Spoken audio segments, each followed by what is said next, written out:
वापस जाऊंगा 600 बीसी के बाद का, यानी 600 बीसी हम लोगों ने उत्तर वैदिक काल और ऋग वैदिक काल जो पढ़ा, उसमें ऋग वैदिक काल हमने देखा कि 1500 से 1000 तक, 1000 से 600 तक सब कुछ बीसी में चल रहा है, बिफोर क्राइस्ट, ईसा पूर्व।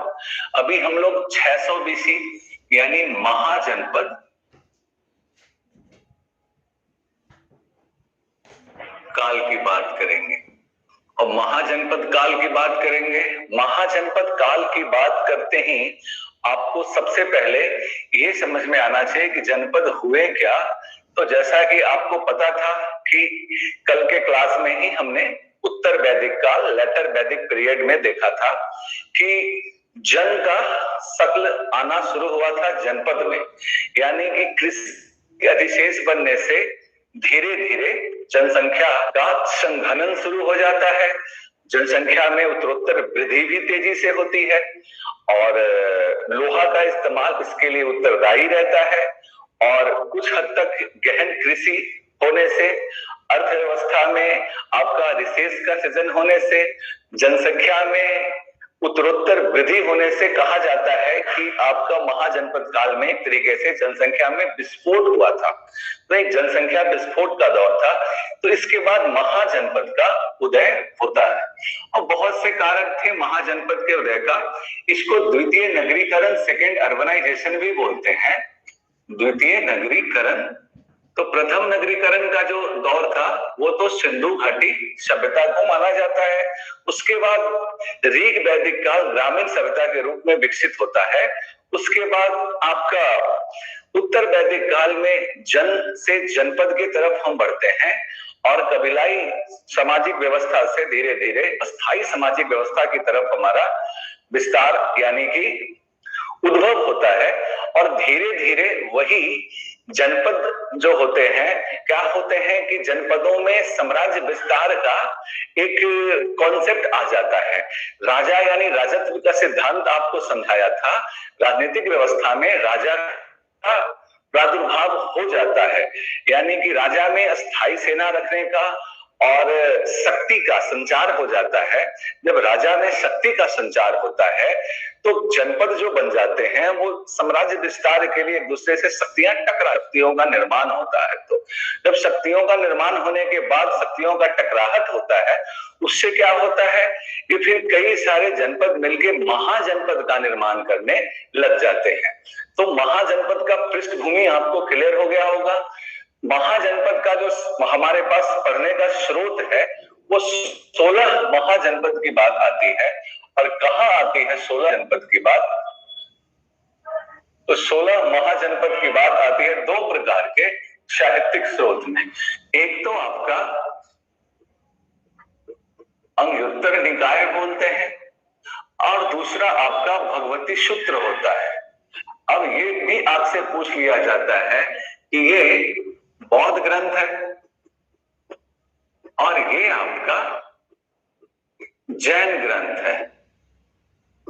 तो बौद्ध ग्रंथ, अंगुत्तर निकाय, जैन भगवती सूत्र में अगर एग्जाम में आपसे ये बोला जाए कि इनमें से कौन बौद्ध ग्रंथ यानी बौद्धिक साहित्य हमें 16 जनपद की जानकारी देता है, तो आप उत्तर करेंगे अंगुत्तर निकाय। और अगर आपसे बोला जाए कि इनमें से कौन सा जैन ग्रंथ हमें 16 महाजनपदों की जानकारी देता है, तो आप उत्तर करेंगे भगवती सूत्र। और अगर ऑप्शन में दोनों हो, जैसा सिर्फ बीपीएससी एग्जाम में पूछा जाता है, और ई ऑप्शन है, तो आप आंसर करेंगे ऑफ कोर्स ई ऑप्शन। तो महाजनपद काल का प्रारंभ कैसे होता है? महाजनपद काल की स्थिति क्या रहती है? एक पृष्ठभूमि के तौर पे सारी चीजें आपको हुआ होगा।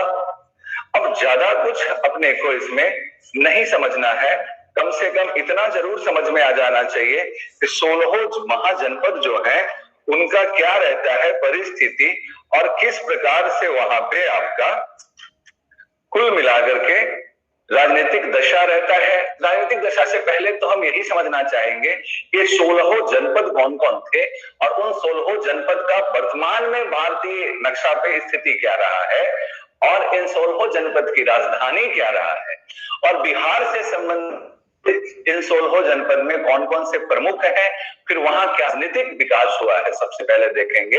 वे सामाजिक विकास का पृष्ठभूमि हमने समझ लिया, तो राजनीतिक विकास की पृष्ठभूमि हम विशेष करके समझने का प्रयास करेंगे। तो सबसे पहले आपको हमने ये बता दिया कि 16 महाजनपद का साक्ष्य जो है वो हमें मिलता है आपका दो इन ग्रंथों के थ्रू जो आपके सामने लिखा हुआ है।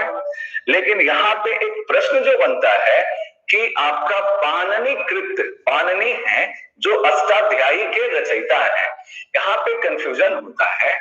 अष्टाध्यायी इसके रचयिता कौन है, किसने लिखा है, तो पाणिनि। अब पाणिनि के अष्टाध्यायी में 22 महाजनपद का जिक्र है। तो कंफ्यूजन बढ़ाने के लिए आपसे यहाँ पे सिर्फ पूछा जा सकता है कि 16 महाजनपद प्रायः आप किस लिख देंगे प्रश्न में, बीपीएससी जनरली नहीं पूछती है, यूपीएससी और बाकी पीसीएस में रहता है संदर्भ जो आपको पता है वो लिख दिया जाता है। और आपको पता ये है कि 16 महाजनपद हैं और ये सारे के सारे कहाँ हैं, तो ये हैं आपके वर्णित आपके अंगुत्तर निकाय भगवती सूत्र में। लेकिन पाणिनिकृत अष्टाध्यायी में 22 जनपद का चर्चा मिलता है। एक बार देख लें आप कौन कौन जुड़ गए हैं क्लास में, तो अतुल, आनंद, आदर्श, राज, बंटी, विपुल, नीरज, सुमन, उज्जवल, विपिन और बिल्कुल नीरज। हमने बता दिया कि पाणिनि की जो अष्टाध्यायी है उसके अंदर 22 महाजनपद का हमें जिक्र मिलता है। तो क्लियर है। इसके बाद अब हमें यहाँ पे पढ़ना चाहिए कि अब बात करें यहां से सबसे पहले कि 16 महाजनपद जो है वो है कौन कौन। तो आप अगर कहें तो इनको नक्शे पे भारत का जो वृहत्तम भारत का नक्शा है, अविभाज्य भारत का जो नक्शा है, उस पे 16 जनपद को दिखाया जा सकता है।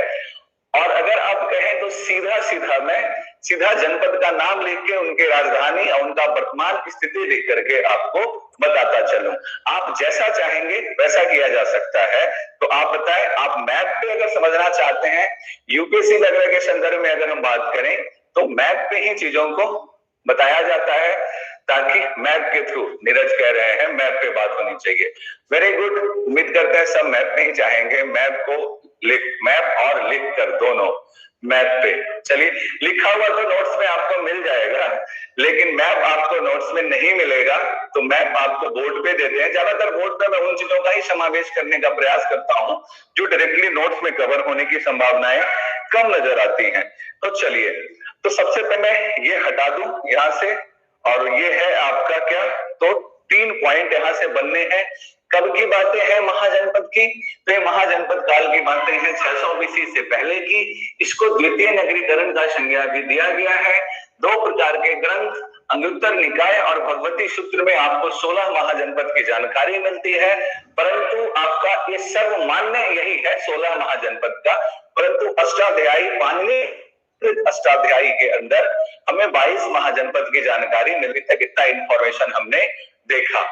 अब अगर देखें मैप के थ्रू चीजों को अगर समझने का प्रयास करें हम प्यार से, तो देखेंगे कुल मिलाकर के हम कि यहां से और ऊपर की तरफ हम थोड़ा सा बेहतर भारत बना रहे हैं।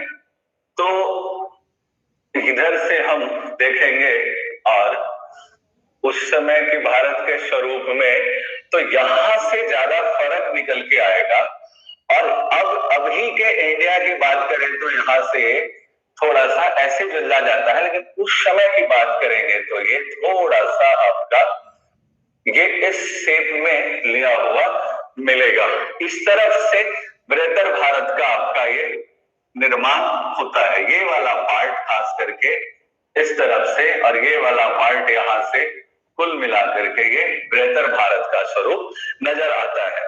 तो इस मैप के थ्रू हम समझने का प्रयास करेंगे कि आपको कहां पे कौन सा जनपद अवस्थित है। तो सबसे पहले तो हम यहाँ पे लिखेंगे और उसको मैप पे लोकेट करेंगे। आप भी घर पे कोशिश करना रफ में इनको मैप बना करके, देखिए बहुत प्रिसाइज मैप का हमें जरूरत नहीं है। जब आप मेंस में भी उत्तर लिखें, कहीं नक्शा बनाने का जरूरत पड़े, तो आपसे एक्सपेक्टेड ये नहीं होता है कि बहुत प्रिसाइज मैप बनाए। प्रिसाइज मैप आप बनाते हैं तो बहुत अच्छी बात है, लेकिन आपसे एक्चुअल एक्सपेक्टेशन ये होता है कि ओवरऑल मैप आप बना लें। तो हम चले एक एक करके सभी महाजनपद आपको हम लिखते हैं। सबसे पहले आपका महाजनपद आता है कुरु,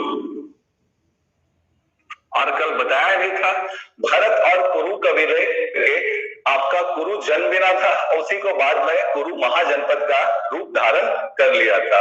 कुरु, पंचाल, सूरसेन, ऊपर से ही चलता हूं, तो कम से कम एक बार 3 का डिस्कशन करें, उसके बाद 3-3 करके डिस्कशन करते चलेंगे।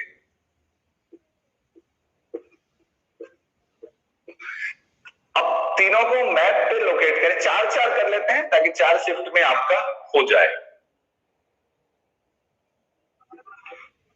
एक बार मैं 16 लिखूंगा तो बहुत बोरिंग हो जाएगा आपका, है ना। कुरु, पांचाल और सूरसेन।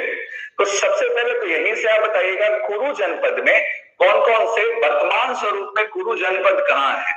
तो दिल्ली, मेरठ वाला इलाका, है ना। दिल्ली मेरठ वाला जो इलाका है, जिसको बाद में नीचे कन्नौज थानेश्वर वाला इलाका बोलेंगे, नीचे कन्नौज यहाँ थानेश्वर। तो दिल्ली, मेरठ और मध्यकालीन भारत में बात बोले तो मध्यकालीन नहीं, आपका प्राचीन भारत के ही मौर्योत्तर पार्ट में तो थानेश्वर नाम से जाना जाता था यह जगह। तो दिल्ली, मेरठ, थानेश्वर वाला पार्ट आपका ये कुरु जनपद कहलाएगा। और कुरु जनपद की राजधानी कहां होगी, फटाफट अगर किसी को पता है कमेंट बॉक्स में आप लिखेंगे तो थोड़ा ठीक लगता है। कुरु जनपद की राजधानी रहेगी आपका इंद्रप्रस्थ। कुरु जनपद की राजधानी इंद्रप्रस्थ। तो कुरु जनपद हो गया, ये हो गया इंद्रप्रस्थ। तो ये है आपका महाजनपद, ये वर्तमान स्थिति और ये है राजधानी।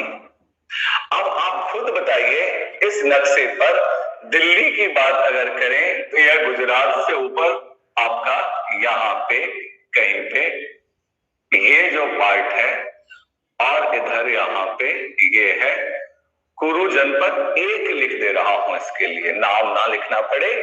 तो आपका ये हो गया कुरु जनपद।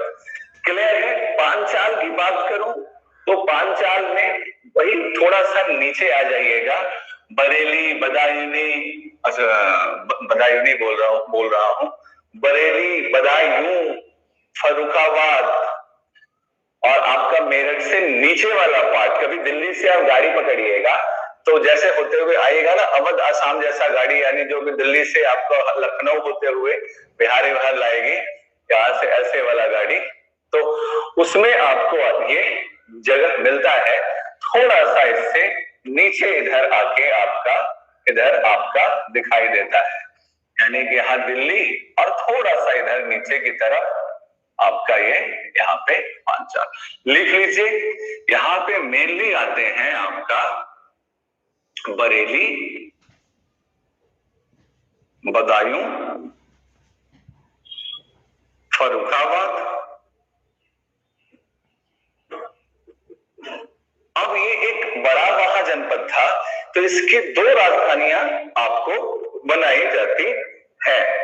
2 राजधानियों का चर्चा यहाँ पे आपको मिलता है पांचाल का। तो पांचाल की 2 राजधानी कौन कौन रही तो आपको पता होना चाहिए। पांचाल प्रारंभ में आपका उत्तरी और दक्षिणी भाग में बटा हुआ था। 2 प्रसिद्ध नगर थे। तो पांचाल में आपका अहिच्छद्रक और कामपिल्ले, उत्तरी अहिच्छद्रक और दक्षिणी पांचाल का राजधानी कामपिल्ले। अब आपका एक बड़ा जनपद था, आपसे पूछा जाता है तो जनरली आप ज्यादा बड़ा और ज्यादा व्यापक राजधानी का जो वर्णन मिलता है उनमें अहियत काहे मिलता है, एवं कामपिल्ले। ये दोनों राजधानी है। यहां एन कर देता हूं और यहां एस कर देता हूं। एन फॉर नॉर्थ और एस फॉर साउथ। शूरसेन की अगर हम बात करें, शूरसेन की अगर हम बात करें तो शूरसेन मथुरा के आसपास का क्षेत्र है। सीधा नीचे की तरफ आते हैं तो ये वाला हिस्सा आपका, ये हम विंध्य पर्वत यहां ऐसे मान रहे हैं, यहाँ ये विंध्य पर्वत का मान लेना, उत्तर भारत दक्षिण भारत का डिविजिव लाइन जो है विंध्य पर्वत को अगर हम मान लें तो ये तीसरा पार्ट जो है यहाँ है, ये शूरसेन। और ये आपका मिथोरा बोलते थे उस समय, मथुरा, और यूनानी इसको मिथोरा का संज्ञा देते थे, वहीं से नाम निकल के मथुरा आया। और इसकी राजधानी तो सबसे पहले आपको नक्शे पे पता होना चाहिए ये कहाँ है, और इसकी राजधानी मथुरा के आसपास, और उस समय ये प्राचीन नाम भी इसका मथुरा ही था। तो 3 महाजनपद आपको समझ में आया नक्शे पे, कुरु, पांचाल, शूरसेन और वत्स। वत्स आपको अभी बाकी है। वत्स की बात करें तो और नीचे आ जाएंगे हम, और इधर आ जाएंगे आपका ये यही संगठित है, और ये आपका इलाहाबाद वाला क्षेत्र हो जाएगा। वर्तमान में आपका प्रयागराज बोलिएगा तो प्रयागराज वाला क्षेत्र हो जाएगा, बांदा वाला क्षेत्र हो जाएगा, ये सारा। और वत्स की राजधानी आप ऑप्शंस में, सॉरी ऑप्शन कह रहा हूं, कमेंट बॉक्स में भी बताते चलिएगा। वत्स प्रदेश की राजधानी आपका, वत्स महाजनपद की राजधानी कौशाम्बी। चारों आपका वत्स वर्तमान में उत्तर प्रदेश में और आपका बिल्कुल भारत के लगभग मध्य भाग से ऊपर स्थित है। उत्तर प्रदेश के ये 3 आपके वेस्टर्न उत्तर प्रदेश में स्थित है, ये मिड उत्तर प्रदेश में, और इधर आ जाते हैं हम ईस्टर्न उत्तर प्रदेश के तराई वाले हिस्से में। तो क्लियर हो जाता है आपका 4 महाजनपद क्लियर है फर्स्ट लॉट का। चारों महाजनपद हमने क्या क्या बताया है, तो फर्स्ट लॉट के 4 महाजनपद है आपका कुरु, पांचाल, शूरसेन और वत्स।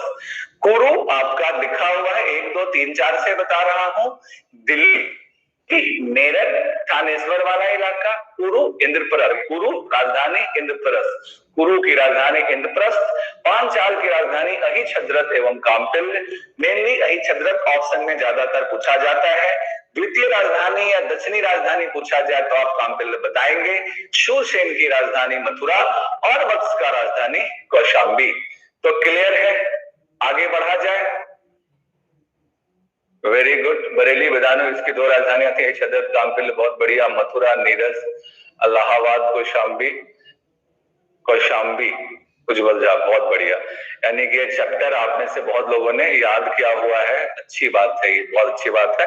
चलें अगला 4 की तरफ मूव किया जाए और नेक्स्ट 4 हम यहां से पिक करते हैं।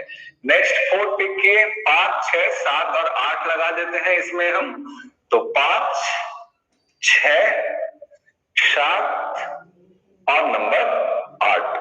अब हमने 4 देख लिया, अब हम देखते हैं कौशल, मल, काशी और अंग। कौशल, मल,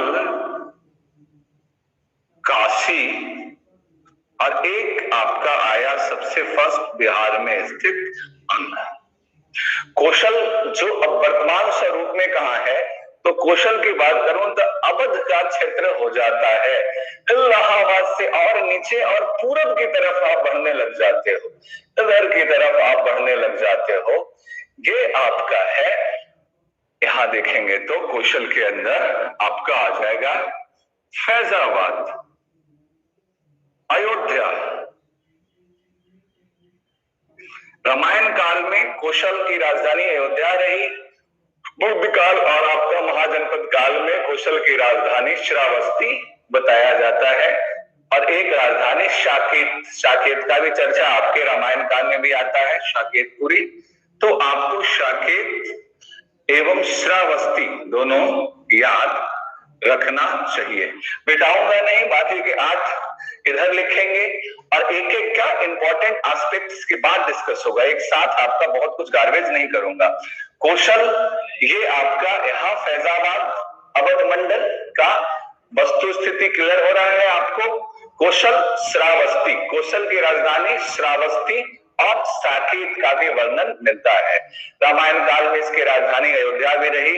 श्री रामचंद्र का वर्णन है कौशल नरेश, प्रवसी नगर की जय सब काजा, हृदय राखी कौशलपुर राजा, ऐसा वर्णन आता है तुलसीदास कृत रामचरितमानस में भी। तो आप यहाँ से समझ सकते हैं कि कौशल की राजधानी कौशलपुर राजा और साकेत धाम साकेतपुरी की बात हमेशा रही है, तो राजधानी साकेत और श्रावस्ती, कौशल की राजधानी श्रावस्ती जो बुद्ध काल में बहुत प्रसिद्ध रहता है।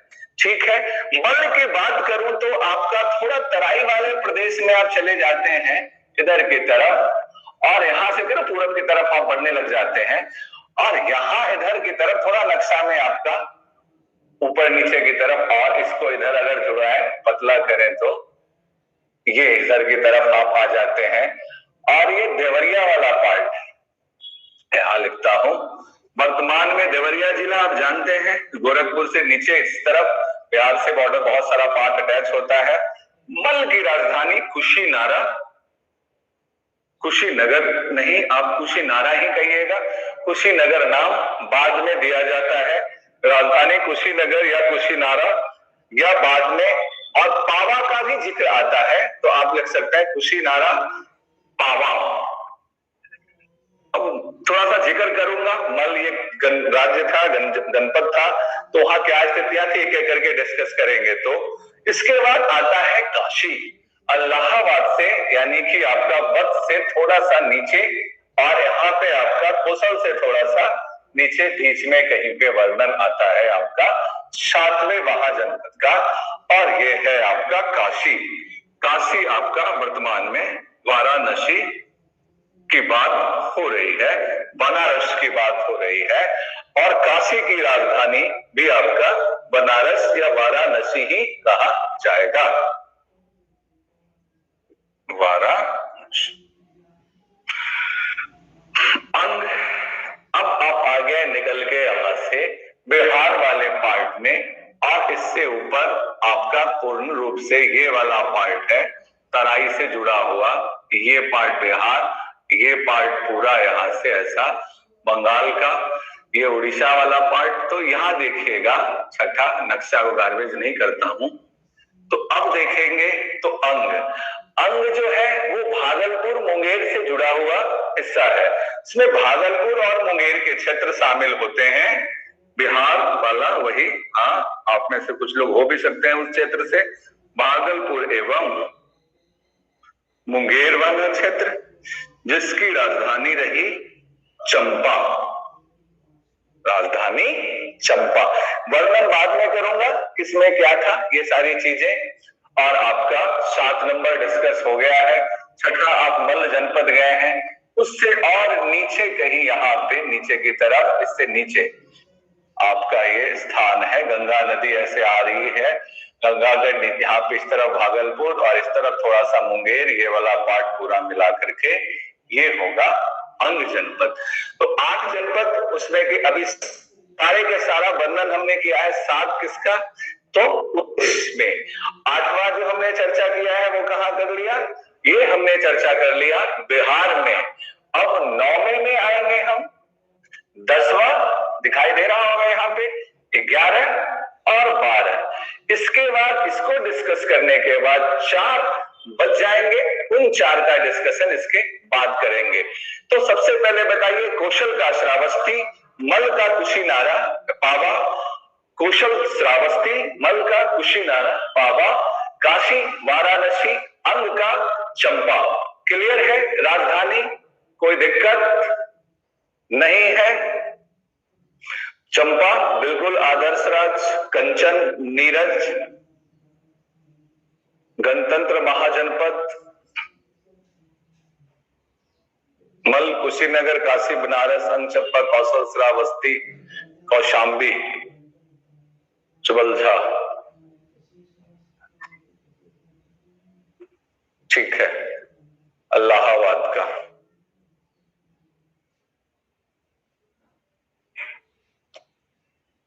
प्रयागराज वत्स।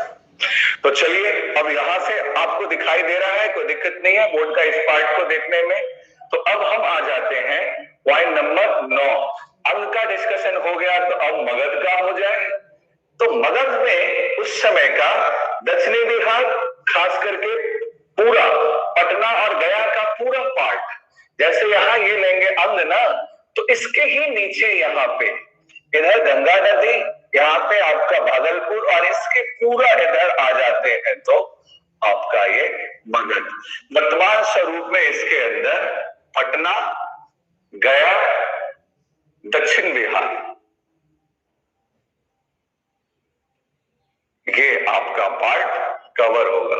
मगध की राजधानी अगर महाजनपद काल में बोला जाए तो एग्जाम में क्वेश्चन भी आया था इस बारी ई ऑप्शन के साथ, गिरिव्रज या बाद में राजगृह कह सकते हैं। राजगृह का ही पुराना नाम गिरिव्रज रहता है, जिसको बाद में भ्रंशित करके राजगीर बोलते हैं हम बोलचाल की भाषा में, जो नालंदा जिला में स्थित है। तो दक्षिण बिहार का पूरा पार्ट ये आ गया।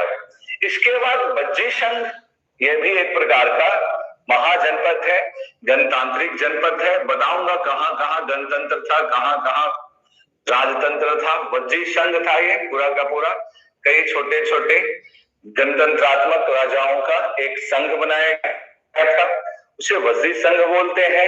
ये वर्तमान में तिरहुत वाला क्षेत्र है। इसमें आप मुजफ्फरपुर,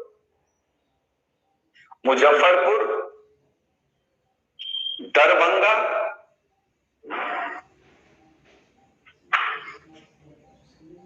इसका चर्चा करते हो, मतलब समझते हो। तो अब देखें 9 हमने दिखा दिया, अब मुजफ्फरपुर दरभंगा की बात करेंगे। इससे थोड़ा सा ऊपर और कहीं आपका छठा में क्या है, ये मल्लों से इधर इस तरफ कहीं इसका चर्चा रहेगा, नंबर 10 है ना, और थोड़ा सा इवन ऊपर ही रहेगा यहाँ पे 10 नंबर पॉइंट। इसकी राजधानी, बज्जी संघ की राजधानी कहाँ रही थी, तो बज्जी संघ की राजधानी अलग अलग रही थी, लेकिन इन शॉर्ट आपको वैशाली फेमस रहा। इसमें आपका मिथिला का भी चर्चा आता है। तो आप देखिएगा, वैसे बज्जी संघ की आपसे राजधानी पूछे तो आप वैशाली ही बताएंगे। मिथिला, जनकपुर, वैशाली, ये सारे संघ थे। जनकपुर का भी चर्चा आता है, लेकिन राजधानी के रूप में जो प्रसिद्ध रहा वो वैशाली रहा। अब बिहार में आपसे पूछा जाए तो महाजनपद काल में 3 प्रसिद्ध जनपद रहे जो पर्टिकुलरली बिहार के मैप से बिलोंग करते हैं, अंग, मगध और बज्जी संघ। फिर आपको बात करें छेदी, ये भी बहुत इंपॉर्टेंट है, थोड़ा नीचे की तरफ आएंगे, छेदी, और फिर छेदी के बाद में नंबर पे मत्स्य, जिस प्रदेश से मैं आपको पढ़ा रहा हूं अभी, मत्स्य। तो छेदी आपका हो गया, ये पार्ट बुंदेलखंड वाला रीजन हो गया। अब बुंदेलखंड वाला रीजन की मैं बात करूंगा तो यहाँ आप आ जाएंगे उत्तर प्रदेश और मध्य प्रदेश के नक्शा पे। आपका यहाँ काशी से ऊपर की ट्रेन जाती है यहाँ पे, और इलाहाबाद से इधर, और आपका मथुरा से नीचे इस तरह वाला पार्ट जो है वो बुंदेलखंड का पार्ट रहता है। यानी कि यहाँ पे छेदी बुंदेलखंड का पार्ट है,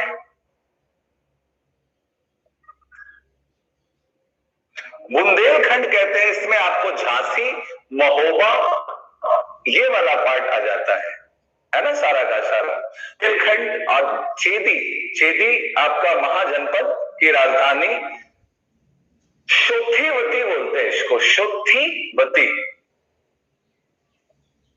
कम फेमस है, ज्यादा आपका जिक्र भी नहीं आएगा, 1-2 जगह जिक्र आएगा आपका।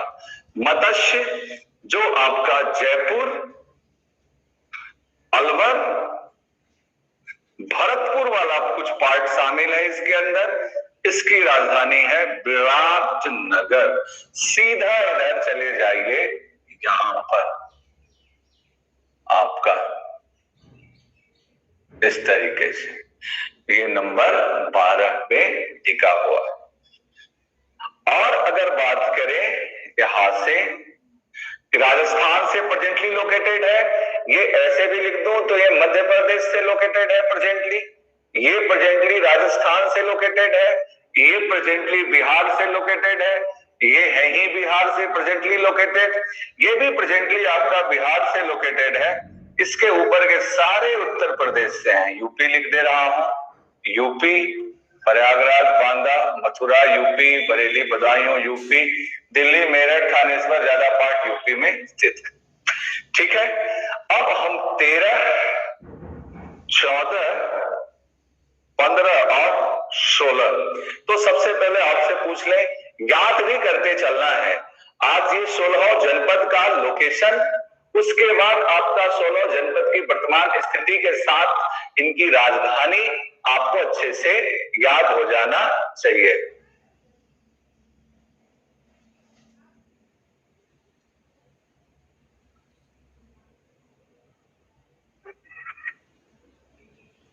आप अभी भी बहुत इंपॉर्टेंट है, अगले साल मतलब इस साल के पेपर के लिए भी आप इसको करिएगा।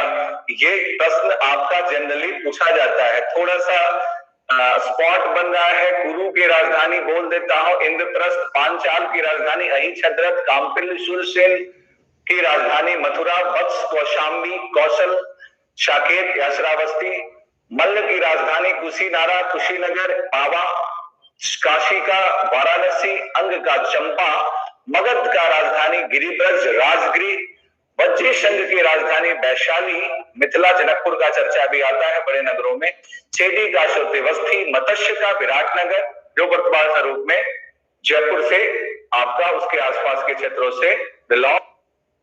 इसको फिर से रिकॉर्डिंग मोड में कंटिन्यू कर दीजिए। चलिए ओके, आप लोग जुड़े हुए हैं, देख पा रहे हैं, बढ़िया। आखिरी के अब हम 4 महाजनपद का जिक्र कर लेते हैं। चलिए ठीक है, आखिरी का 4 महाजनपद कौन कौन बचते हैं आपके? तो अश्मक, ये सब एग्जाम में पूछ सकते हैं क्योंकि इनका जिक्र बहुत कम हुआ है। अश्मक के बाद है आपका अवंती,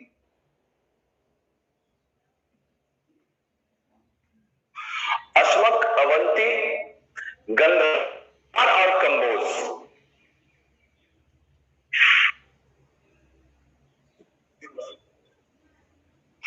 ये गंधार और कंबोज जो दोनों हैं वो आपका पाकिस्तान में पड़ जाते हैं, गांधार और कंबोज। अवंती मालवा क्षेत्र मध्य प्रदेश में, और अस्मत एकमात्र है जो दक्षिण भारत में है, गोदावरी नदी के आसपास। आपका अश्मक जनपद एकमात्र जनपद है जो यहाँ पे विंध्य पर्वत के नीचे गोदावरी नदी के आसपास और नीचे यहाँ पे गोदावरी नदी के आसपास है। नर्मदा, ताप्ती, स्नान, कावेरी, गोदावरी, आपका ये वाला पार्ट रख लीजिए इधर की तरफ 30। अस्मक गोदावरी नदी के किनारे आंध्र प्रदेश में, इसका पोतन ही बोलते हैं, कहीं जगह पोटिल भी लिखा होता है। तो आपका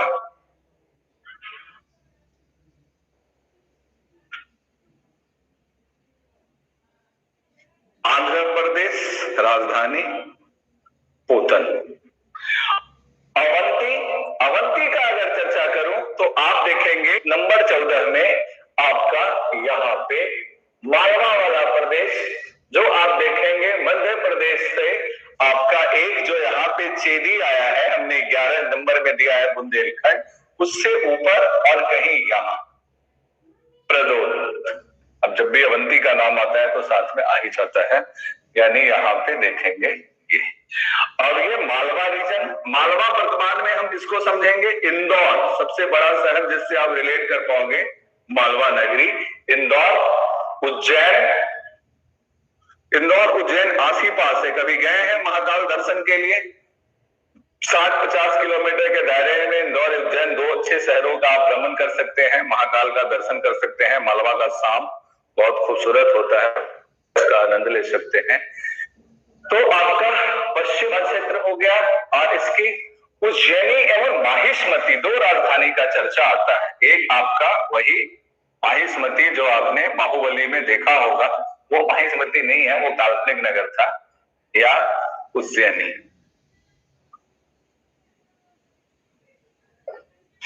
फिर आते हैं गंधार एवं कंबोज।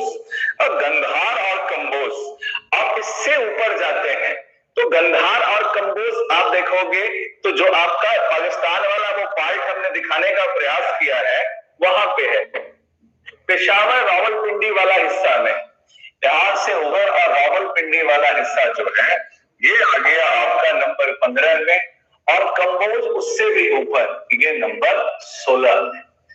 अब गंधार और कंबोज वर्तमान में पाकिस्तान, ये मध्य प्रदेश में है, एमपी लिख देता हूं, पाकिस्तान, रावलपिंडी, पेशावर। अब कंबोज का तक है तो दक्षिण पश्चिम कश्मीर वाला ये वाला हिस्सा वहां, तो आपका कश्मीर, पश्चिम कश्मीर, ये भी आपका पाकिस्तान में है। लोकेट कर पाए आप। अब इनका देखिए, गंधार का राजधानी तक्षशिला, तक्षशिला, और आपका कंबोज आपका जो पश्चिम कश्मीर में है उसका राजधानी घाटक या राज के नाम से फेमस रहा है। कहीं राजपुर लिखा हुआ मिलेगा, कहीं घाटक लिखा हुआ मिलेगा। तो इसको इस तरीके से मैप पे आप याद करेंगे। अगर हम संख्या बल की बात करें तो सबसे ज्यादा महाजनपद कहां मिल रहे हैं आपको? 1, 2, 3, 4, 5, 6 और 7 ये मिले यूपी में, 3 मिले आपको बिहार में, 2 मिले आपको मध्य प्रदेश में, 2 आपको पाकिस्तान में वर्तमान में, 7, 3, 10, 2, 12, 2, 14, 1 मिले आपको साउथ इंडिया में यानी आंध्र प्रदेश में 15, और 1 कहां मिला आपको? ध्यान लगाइए, तो 1 मिला आपको राजस्थान में। याद रहेगा आपका। सबसे ज्यादा जनपद वर्तमान स्वरूप में बात करें तो उस समय विस्तार हुआ था उत्तर प्रदेश में। तो आप ये भी समझ सकते हो कि शुरू से ही, प्रारंभिक दौर से ही उत्तर प्रदेश वाला वो जो हिस्सा रहा है, गंगा यमुना दोआब का जो क्षेत्र रहा है, वो सघन आबादी का क्षेत्र रहा है। ठीक है, क्लियर है यहां से?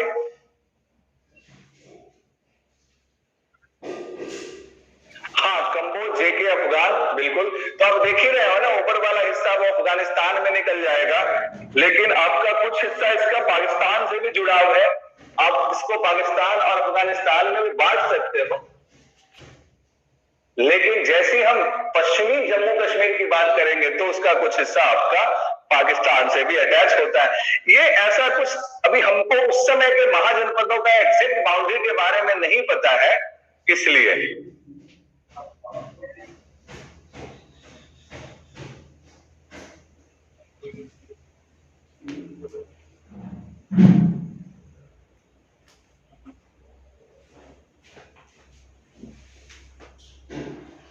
तो क्लास कंटिन्यू है, कोई दिक्कत नहीं, आपको समझ में आ रहा है। बीच में एक बार किसी कारण से डिस्कनेक्ट हो गया था।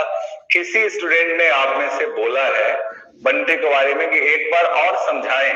बंटी, इसमें ज्यादा कुछ समझाने वाला है नहीं, मैप आपके सामने है, 1, 2, 3, 4 करके लिखा हुआ है। मैप को अच्छे तरीके से आप रीड करिए और ये देखिए कि कौन सी महाजनपद कहां पे है। अब हम बात ये करना शुरू कर दें तो ज्यादा अच्छा हो कि इन महाजनपदों की स्थितियां क्या क्या रही है। तो सबसे पहले अब हम बात करेंगे एक एक करके महाजनपदों का, और सबसे पहले हम ये बात कर लेंगे महाजनपदों का बात करते हुए। शुरू करें कुरु महाजनपद से। तो आपने देख ही लिया कि जो कुरु महाजनपद है वो दिल्ली मेरठ थानेश्वर वाले पार्ट में आपका यहाँ पे है, दिल्ली मेरठ थानेश्वर। इसकी राजधानी इंद्रप्रस्थ है। और महाभारत कालीन जो हस्तिनापुर का चर्चा होता है वो यहीं से है, हस्तिनापुर का चर्चा होता है, महाभारत कालीन है ना हस्तिनापुर। तो हस्तिनापुर का चर्चा यहीं पे आपका कुरु महाजनपद में ही होता है। महाभारत का युद्ध भी कुरुक्षेत्र में लड़ा गया था। महाभारत कालीन हस्तिनापुर भी कुरु महाजनपद से बिलोंग करता है।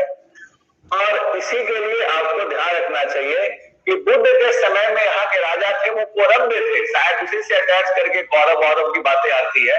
बुद्ध काल के दरमियान यहाँ पे कौरव्य नाम के, सब लिखने का जरूरत नहीं, नोट्स में आपको मिल जाएगा, कौरव्य नाम के राजा का चर्चा मिलता है।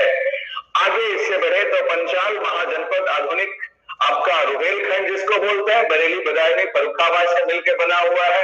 इसके दो भाग हमने बता ही दिया।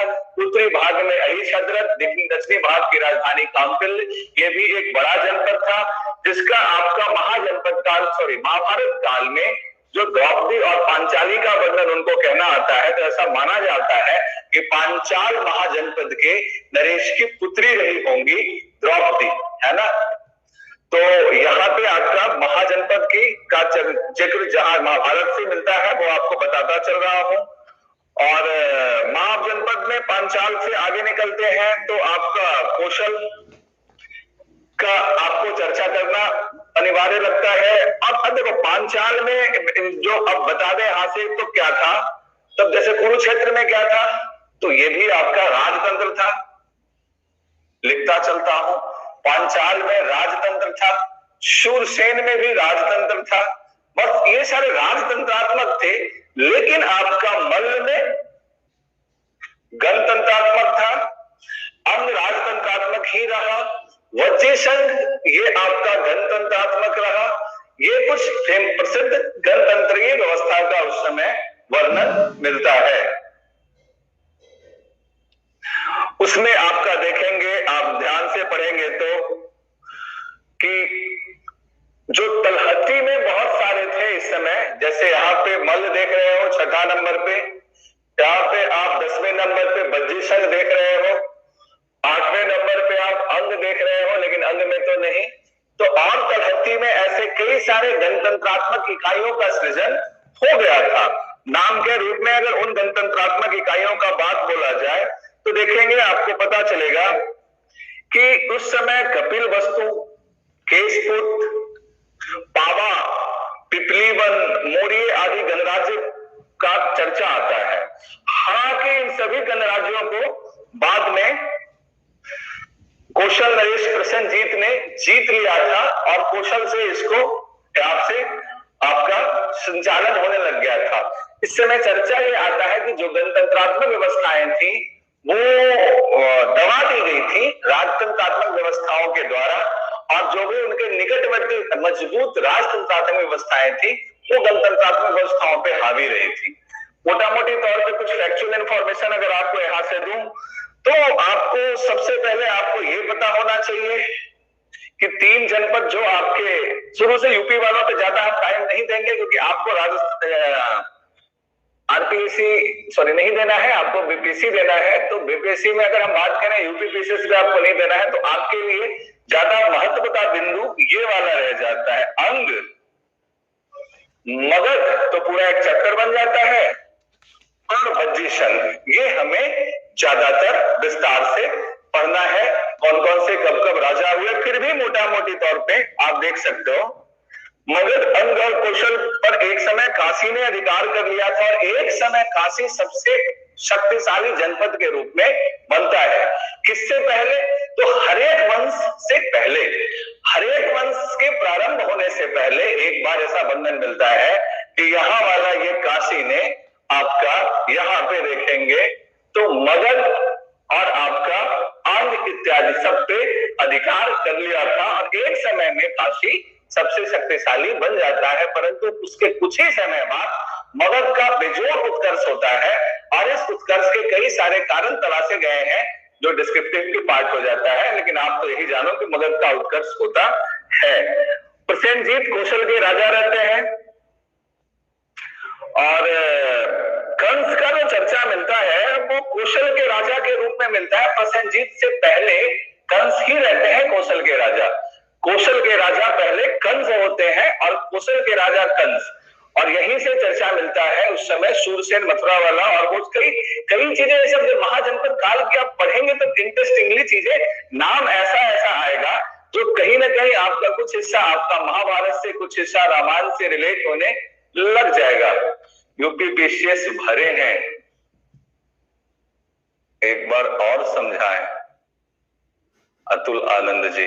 कवर तो कर रहा हूं, कोशिश कर रहा हूं कि यूपी वाले पार्ट सारा ही पढ़ा रहा हूं, लेकिन अपन जब बिहार की बात करेंगे तो बिहार वाले पार्ट पर फोकस थोड़ा सा ज्यादा रखना होगा।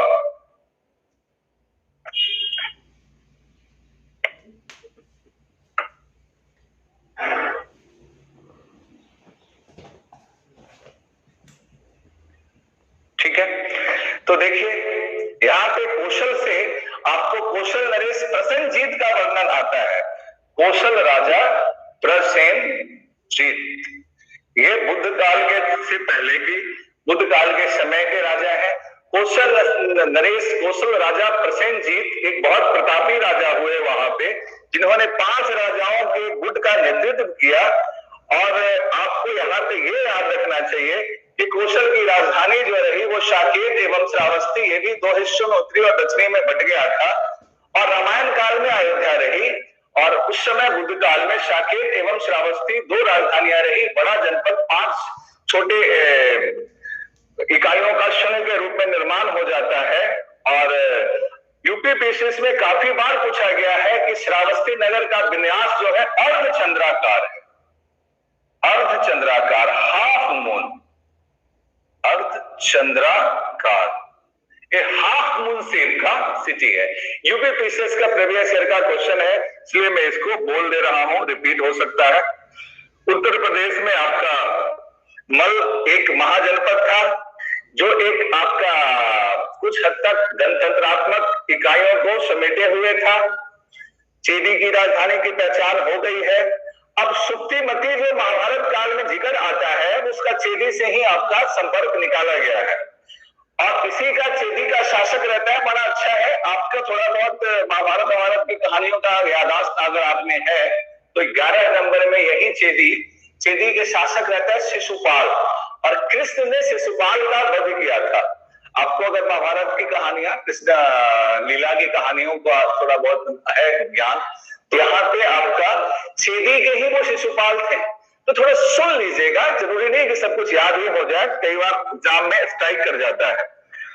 इलाहाबाद के आसपास के क्षेत्र में 10 महाजनपद था। उसके बाद आगे बढ़ते हैं, यहाँ पे तो देखने को मिलता है आपका कि उज्जैन में कौन सा, तो अवंती, और उज्जैन में अवंती का डिस्कशन आपका स्वप्न वादाशक्ता में बहुत डिटेल से रहा है, भास के द्वारा लिखा हुआ है। जैसे अभी आपको अष्टाध्यायी बताया था, वैसे फिर से बोल रहा हूं, स्वप्न वादाशक्ता ये आपका महान कवि भास के द्वारा लिखा हुआ है, और इसमें आपका उज्जैन का वर्णन है, और उज्जैन वाददाता की दंत कथा उज्जैन से संबंधित है और अवंती प्रदेश से संबंधित है। तो अवंती प्रदेश से यह भी पूछ लिया जाता है कि एक दंत कथा वाली बात है, किसका, वासवदत्ता और उज्जैन। स्वप्न का कहानी है, स्वप्न में संवाद होता है उज्जैन और वासवदत्ता का, उसी का एक दंत कथा प्रचलित रहा है मालवा नगरी में, उसी का वर्णन किया है भास, महाकवि भास ने अपने पुस्तक स्वप्न वादाशक्ता।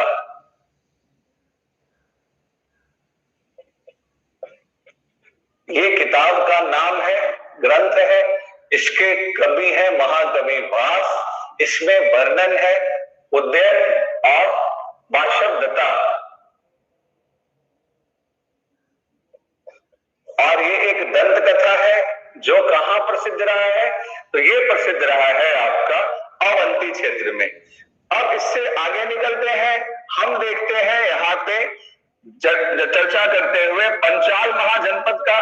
पंचाल महाजनपद की बात हमने कर लिया था, ये भी राजतंत्रात्मक के अंदर आ गया। मत्स्य महाजनपद में बहुत कुछ ज्यादा है नहीं। शूरसेन महाजनपद आपका आधुनिक ब्रजमंडल जिसको कहते हैं, मथुरा, इसकी राजधानी मथुरा रही है। और आपको अश्मक जनपद के बारे में बता दिया, एकमात्र दक्षिण भारत में स्थित जनपद है। अवंती के बारे में बता दिया कि आपका उत्तरी और दक्षिणी 2 राजधानियां रही हैं, माहिष्मती और उज्जैनी। बुद्ध काल में आपका गौतम बुद्ध के समय यहाँ का राजा प्रदोत होता है, जैसा कि आपको चर्चा किया।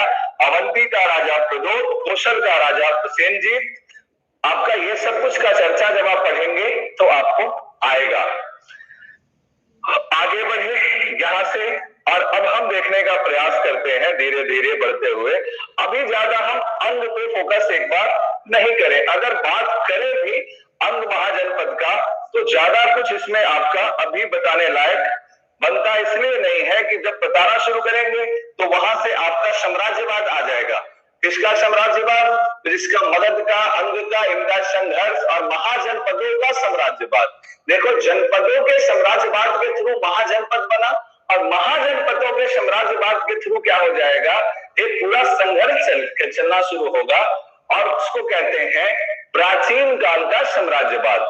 इसी के अंदर मौर्य वंश हर्यक वंश से शुरू होगा, हर्यक वंश, शिशुनाग वंश, नंद वंश, मौर्य वंश, शुंग वंश, कर्ण वंश होते हुए अब फिर आपका मौर्योत्तर काल की चीजों को पढ़ेंगे और फिर धीरे धीरे प्राचीन भारत के साम्राज्यवाद से साम्राज्यों का उत्थान और पतन का दौर, उनके राज प्रशासनिक व्यवस्था देखते हुए धीरे धीरे आगे बढ़ने लग जाएंगे। चलिए तो एक चीज और बता दूं, ऋग वैदिक काल से जुड़ा हुआ बिहार से कुछ महत्वपूर्ण जानकारी की अगर बात बोलूं तो ऋग्वेद में मगध के क्षेत्र को क्या बोला गया है प्यारे बच्चों? कीकट बोला गया है। ये जो मगध का क्षेत्र है उसको ऋग्वेद में कीकट बोला गया है, कीकट प्रदेश बोला गया है, अपवित्र प्रदेश बोला गया है। जबकि वायु पुराण और पद्म पुराण में, समझिएगा, ऋग्वेद में इसको कीकट बोला गया है, व्रात बोला गया है, 12 पुराण में भी कीकट बोला गया है। ध्यान रखिएगा, वायु, वायु, हवा, वायु, वायु पुराण और पद्म पुराण में आपका मगध को पवित्र बोला गया। पूछ सकते हैं आपसे कि किस पुराण में मगध क्षेत्र को पवित्र बोला गया है? तो वायु और पद्म पुराण में। किस पुराण में मगध क्षेत्र को अपवित्र बोला गया है? तो 12 पुराण में। किस वेद में इसको अपवित्र क्षेत्र बोला गया? क्योंकि अनार्यों का जगह था। इसका आर्यीकरण, बिहार का आर्यीकरण उत्तर वैदिक काल में हुआ है, आर्यावर्त बाद में जनरेट हुआ है बिहार बंगाल वाले क्षेत्र में। इसलिए आप यहाँ पे समझना चाहेंगे कि आपका ऋग वैदिक काल में इसको कीकट अपवित्र बोला गया है। प्राकृत भाषा बोलते थे, संस्कृत नहीं बोलते थे। इसलिए वायु पुराण में तो गया के क्षेत्रों पर असुरों का राज बताया गया है। बताया गया है कि गया जो आपका मगध का जो क्षेत्र था उस पे असुरों का राज था। ध्यान रखिएगा, आपका असुरों का राज, गया मगध का क्षेत्र में असुरों का राज होने का आपका वायु पुराण, वायु और 12 पुराण में। थोड़ा बिहार पे फोकस कर दे रहा हूं। और इसी तरीके से शतपथ ब्राह्मण में पहली बार चर्चा कर रहा हूं, थोड़ा सा अलग हटके इन चीजों से। बिहार हम पढ़ रहे हैं तो बिहार पे जिक्र करें। शतपथ ब्राह्मण ये किसका ग्रंथ है? तो आपका गोपद शतपथ, आपका ध्यान होगा। शतपथ ब्राह्मण में चर्चा होता है गोपद अथर्ववेद का और आपका यजुर्वेद का शतपथ। तो शतपथ ब्राह्मण में चर्चा मिलता है कि आपका विदेह माधव मिथिला के क्षेत्र में आर्यकरण के दरमियान जाके बसते हैं। उनके पुरोहित गौतम राहुगण अग्नि का पीछा करते हुए शादा नीरा यानी कि आधुनिक समय के गंडक नदी के समीप पहुंच जाने का वर्णन मिलता है। विदेह राज्य का सबसे पहले उल्लेख यहाँ मिलता है। तो यहाँ शतपथ ब्राह्मण में बिहार का उल्लेख, विदेह आपका माधव वाली कहानी आपको बता दिया। ऋग वैदिक काल में भी आपका बिहार के प्रदेश का अलग से उल्लेख नहीं मिलता है, परंतु इस क्षेत्र को आपको कीकट यानी व्रत यानी कि असम्राट यानी असंस्कृत यानी प्राकृत भाषा बोलने वालों का क्षेत्र, सुनने वाली बात है, सब आपको यूं ही याद हो जाएगा, बताया गया है। यजुर्वेद में विदेह राज्य का सबसे पहले चर्चा मिलता है। विदेह राज्य अगर आपसे पूछें तो सबसे पहले चर्चा किससे मिलता है? यजुर्वेद में। अगर आपसे पूछा जाए कि किसमें आपका विदेह क्षेत्र में बसने की चर्चा आर्यों का मिलता है और विदेह माधव के द्वारा उनके पुरोहित गौतम राहुगण वाला चर्चा, तो शतपथ ब्राह्मण में मिलता है। बिहार का चर्चा सबसे पहले शतपथ ब्राह्मण में आपको मिलता है। रामायण में भी मिलता है, देखेंगे तो बक्सर का चर्चा मिलता है ना, तारकापद बक्सर, मर्द बोलते हैं रामायण में इस जगह को, करुणा बोलते हैं रामायण में इस जगह को, और बक्सर में ही तारकापद का चर्चा मिलता है रामायण में। अतः आपका रामायण में भी आपका बिहार का चर्चा मिलता है। ऋग्वेद में भले ही इसको कीकट और व्रत बताया जाता है, वायु पुराण और आपका पद्म पुराण में भले ही मगध के क्षेत्र को आपका असुरों का राज और असभ्य बताया जाता है, परंतु वहीं पे आपका एक पुराण आपका आता है जिसके अंदर आपको इसमें इसकी तारीफ भी किया हुआ मिलता है, जिसमें बताया जाता है कि ये पवित्र प्रदेश है, ठीक है। और आगे बढ़ते हुए यहां से हम देखेंगे तो आपको ये भी पता कर लेना चाहिए कि बिहार में आपका यहां से आगे निकलते हैं अगर, तो हम महाजनपद काल की चर्चा करते हैं तो अंगुत्तर निकाय के अंदर 3 महत्वपूर्ण महाजनपद का चर्चा मिलता है, अंग, बज्जी, शंग और आपका यहाँ पे मरदगा। अब यहाँ पे वही बज्जी शंग के अंदर ही लिच्छवी गणराज्य का भी चर्चा मिलता है बिहार के अंदर। अब अंग राज्य का सबसे पहले उल्लेख वैसे आपका महाजनपद काल से पहले भी मिल जाता है। अगर आपसे प्रश्न घुमा के पूछे कि अंग महाजनपद से पहले भी अंग का उद्देश्य किस साहित्यिक स्रोत से प्राप्त होता है, तो अ से अंग और अ से अथर्ववेद, अ से अंग और अ से अथर्ववेद। अगर आपसे पूछे कि वेनसांग ने अंग के राजधानी को चंपो बोला था, चेम्पो, चंपा पाठ में उसका नाम पड़ा था, इन्होंने चेन्नम्पो वेनसांग कौन, तो चीनी यात्री जो हर्षवर्धन के काल में भारत का यात्रा किया, उन्होंने अंग के राजधानी को चेन्नम्पो बोला था और एक बड़ा नगर का वर्णन किया था। और बुद्ध काल में जो 6 महानगर का चर्चा है मेरे प्यारे बच्चों, उसमें भी अंग का राजधानी चंपा का नाम आता है। अंग के राजधानी चंपा का नाम बुद्ध काल के 6 भारत के सबसे बड़े महानगरों में समाहित किया जाता है। और महाभारत में भी आपका वर्णन आता है अंग प्रदेश का, जिसमें कि आपका कुंती पुत्र कर्ण यहाँ का अंतिम आर्य राजा था, अंतिम आर्य राजा यहाँ का कुंती पुत्र कर्ण था। और आपका आर्यकरण के पश्चात जब मगध का प्रादुर्भाव होने लग जाता है तो आपका बाद में बिंबिसार, बिंबिसार ने अंग प्रदेश को मगध का हिस्सा बना लिया हर्यक वंश के प्रारंभ होते ही। तो ये सब चीजें आपको पता होना चाहिए। मगध के राजा बिंबिसार ने ब्रह्मदत्त को हरा करके, तो आप याद करिए, नोट्स में लिखा हुआ मिलेगा ये चीजें, अंग अंग में आपका ध्यान रखिएगा। मगध के राजा बिंबिसार ने अ से अंग और ब से बिंबिसार, अब अ से अंग और ब से बिंबिसार, अब मगध के राजा बिंबिसार ने ब से ब्रह्मदत्त को हरा करके, ब्रह्मदत्त को हरा करके आपका अंग को मगध में शामिल कर लेते हैं हर्यक वंश के उत्थान के बीच में ही। और यहीं पे आपका अंग से ही आपको ध्यान रखना चाहिए 2-3 फैक्ट। आपका अंग आपका वेनसांग के समय चेनपेको नाम से आपका बताया गया है। अंग वर्तमान में भागलपुर मुंगेर के पास का क्षेत्र है। अंतिम आर्य राजा यहाँ पे कर्ण हुआ। और आपका दधिवाधन बोलते हैं और दहीवाधन भी बोल दिया जाता है कई बार। तो इस समय आपका ब्रह्मदत्त के पूर्वत राजा आपका दहीवाधन रहते हैं।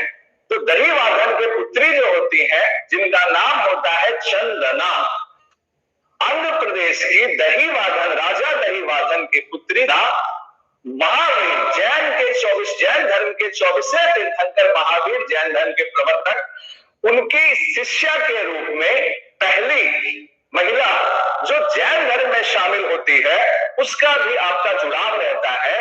वो आंध्र प्रदेश में दधिवाधन, आंध्र प्रदेश के ही राजा दधिवाधन की पुत्री चंदना, आंध्र प्रदेश के राजा दधिवाधन की पुत्री चंदना, जो कि जैन धर्म के 24वें तीर्थंकर महावीर के महिला शिष्या के रूप में, प्रथम महिला शिष्या के रूप में शामिल होती है।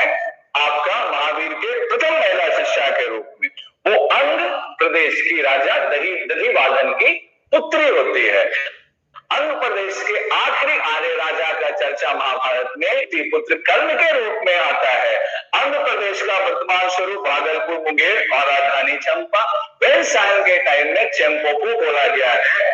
आंध्र प्रदेश के आखिरी राजा जिसको बिंबिसार ने हराया था वो ब्रह्मदत्त, और बिंबिसार कौन, हर्यक वंश का आपका राजा, संस्थापक राजा, प्रथम आपका सम्राट के रूप में प्रादुर्भाव हुआ राजा।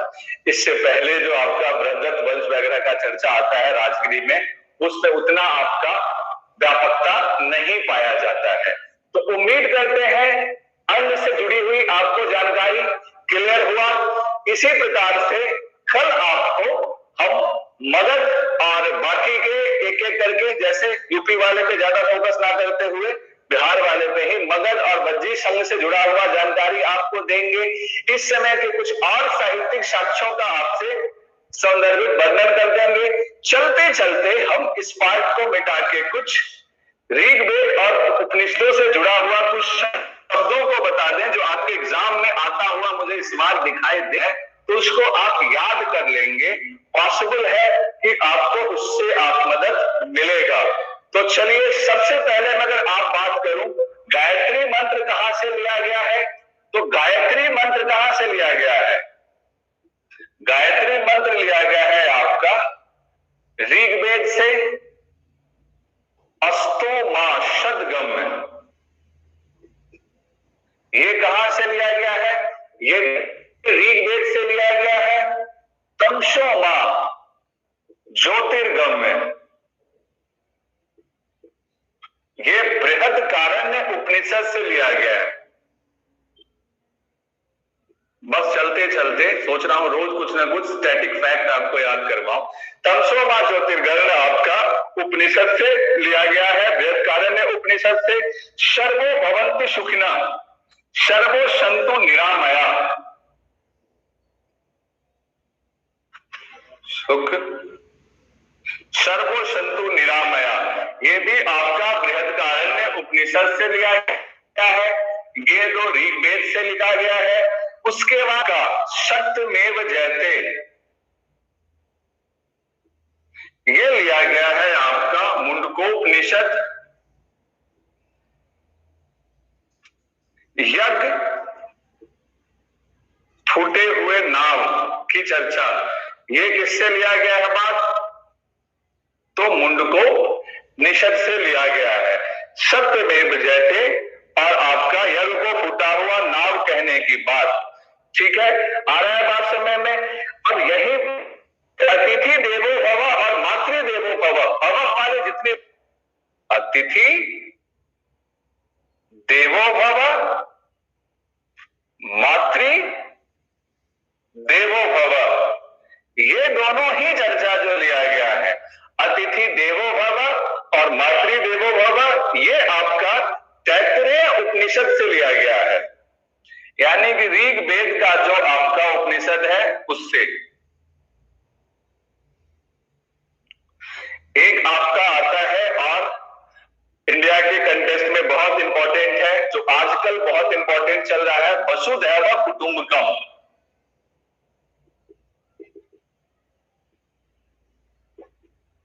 ये कहां से लिखा गया है? आपके लिए प्रश्न है, किसी को पता है तो कमेंट बॉक्स में फटाफट।